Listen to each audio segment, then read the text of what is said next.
사랑하는 성도 여러분, 오늘 우리는 신앙의 핵심이면서도 오랫동안 오해되어 온 중요한 주제, 침례에 대해 말씀을 나누려고 합니다. 우리가 교회에서 익숙하게 들어온 많은 정통 교리 가운데는 성경 본문과는 전혀 일치하지 않는 것들이 적지 않습니다. 특히 침례에 관해서는 기독교 역사 속에서 너무 많은 변형과 축약이 있었고, 심지어 어떤 가르침들은 성경의 원래 메시지를 거의 상실한 상태로 남아 있습니다. 그래서 오늘 우리는 전통이 아니라 성경 그 자체가 무엇을 말하는가를 확인하며 특히 예수님과 사도들이 실제로 가르치고 행한 침례에 대해 분명히 알고자 합니다. 1. 오늘날 널리 퍼진 정통 교리의 문제점. 오늘날 대부분의 교회는 이렇게 말합니다. 믿기만 하면 구원받는다. 침례는 선택이다. 침례는 상징일 뿐이다. 받아도 되고 안 받아도 된다. 침례의 형식이나 이름은 크게 중요하지 않다. 누가 침례를 주든지 아무 상관없다. 어차피 외적 의식일 뿐이다. 그러나 성경을 차분히 읽어보면 예수님도 베드로도 바울도 이렇게 말한 적이 없습니다. 오히려 그 반대입니다. 예수님과 사도들은 모두 침례를 복음에 포함된 필수 응답으로 가르쳤고 침례는 단순한 상징이 아니라 죄 사함과 새 생명의 시작에 직접 연결된 실제적 사건으로 선포했습니다. 2. 예수님의 가르침. 침례는 복음 명령 안에 포함된 실제 행위. 예수님은 부활하신 후 제자들에게 분명히 말씀하셨습니다. 마태복음 28장 19-20절. 그러므로 너희는 가서 모든 민족을 제자로 삼아 아버지와 아들과 성령의 이름으로 침례를 베풀고 내가 너희에게 분부한 모든 것을 가르쳐 지키게 하라.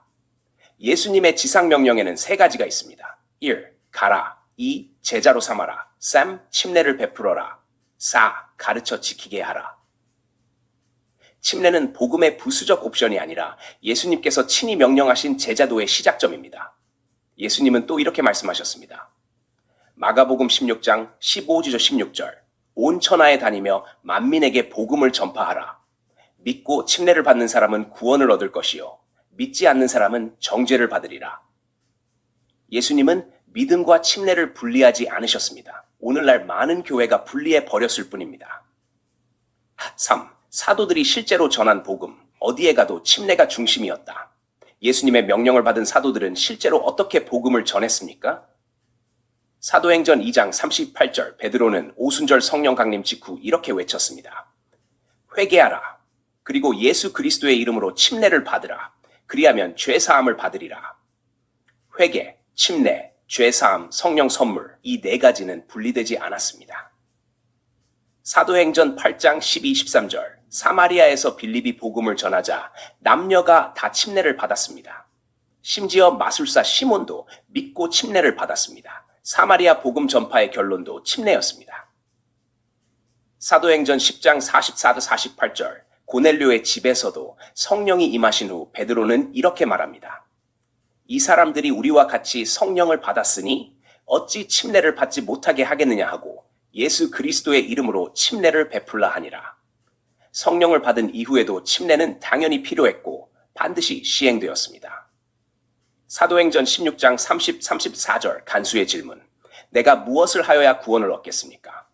바울과 실라는 주 예수를 믿으라고 말하고 이어 그 밤 그 시에 그와 그의 온 집이 즉시 침례를 받습니다. 구원과 침례는 분리되어 있지 않습니다. 누가 시키지 않아도 가르침을 받으면 즉시 침례로 이어졌습니다. 사도행전 19장 1-6절 에베소에서도 바울은 제일 먼저 그들이 어떤 침례를 받았는지 확인했습니다. 그리고 주 예수의 이름으로 다시 침례를 받게 하고 그 위에 성령이 임했습니다. 사도 바울의 선교 방식에서도 침례는 가장 먼저 점검되는 핵심 요소였습니다. 4. 그럼 로마서 6장 3-5절은 무엇을 말하는가? 사도 바울은 침례가 단순한 상징이라고 말하지 않았습니다. 오히려 이렇게 말합니다. 로마서 6장 3-4절 우리가 그리스도 예수와 합하여 침례를 받은 줄을 알지 못하느냐 그리스도와 함께 죽어 장사되었나니 바울은 침례를 예수님의 죽음, 예수님의 장사됨에 연합하는 실제적 사건으로 가르쳤습니다. 그리고 우리는 예수님의 부활과 연합할 때 성령으로 침례받습니다. 이것이 고린도전서 15장 2-4절에서 말하는 복음의 핵심과 맞물립니다. 고린도전서 15장 3-4절 그리스도께서 우리의 죄를 위하여 죽으시고 장사되셨다가 다시 살아나셨다. 침례는 이 복음 중 죽으심과 장사되심과 연결되고 성령의 침례는 부활에 연합하는 은혜와 연결됩니다. 5. 고린도 교회의 문제. 본질을 놓치고 사람에게 집중함. 이제 우리는 고린도전서 1장 17절을 바로 이해할 수 있습니다. 고린도 교회는 본질을 잃어버렸습니다. 침례가 중요하지 않다고 여긴 것이 아닙니다. 오히려 침례를 준 사람을 지나치게 높인 것이 문제였습니다. 나는 바울에게 침례받았다. 나는 베드로에게 받았다. 나는 아볼로에게 받았다. 그래서 분파가 생겼고 교회가 나뉘고 복음의 본질이 흐려졌습니다. 바울은 이것을 강하게 책망하면서 말합니다. 그리스도께서 나를 보내신 것은 침례를 베풀게 하려는 것이 아니라, 그 말의 뜻은 침례는 중요하지 않다가 아니라 너희가 누구에게 침례를 받았느냐를 놓고 다투는 일이 주된 것이 아니다. 내 사명은 복음을 전하는 것이며 침례는 누구에게 받았는지가 아니라 예수의 이름으로 받는가가 중요하다. 바울은 복음과 침례를 분리하려 한 것이 아니라 사람 중심의 침례 이해를 바로잡으려 했던 것입니다. 6. 적용. 오늘 우리에게 주시는 메시지. 오늘날도 고린도 교회의 문제가 반복됩니다. 누가 침례를 줬는지가 중요한 교회들, 침례를 단순한 상징 정도로 격화시키는 교리들, 복음과 침례를 완전히 분리해버린 가르침들. 그러나 성경은 처음부터 끝까지 분명합니다. 침례는 복음의 중심에 있다. 예수님, 베드로, 바울 모두 침례를 전했다. 초대교회 성도는 모두 침례를 받았다. 모두 예수 이름으로 침례를 받았다. 누가 침례를 베풀었는지는 아무런 중요성이 없다.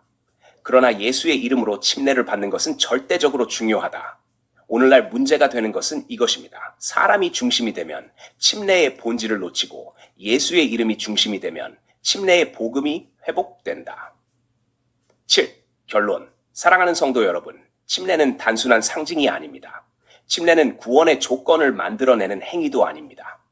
침례는 예수님의 복음을 향한 우리의 믿음의 응답이며 예수님의 죽음과 장사에 연합하는 실제적 사건입니다. 그리고 성령의 침례는 우리를 예수님의 부활 생명으로 이끄십니다.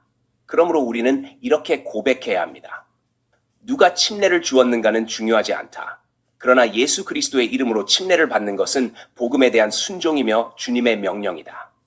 이 진리를 놓치지 않는 성도, 전통이 아니라 성경을 붙드는 성도, 사람이 아닌 그리스도께 시선을 두는 성도가 되시기를 주님의 이름으로 축원합니다. 아멘.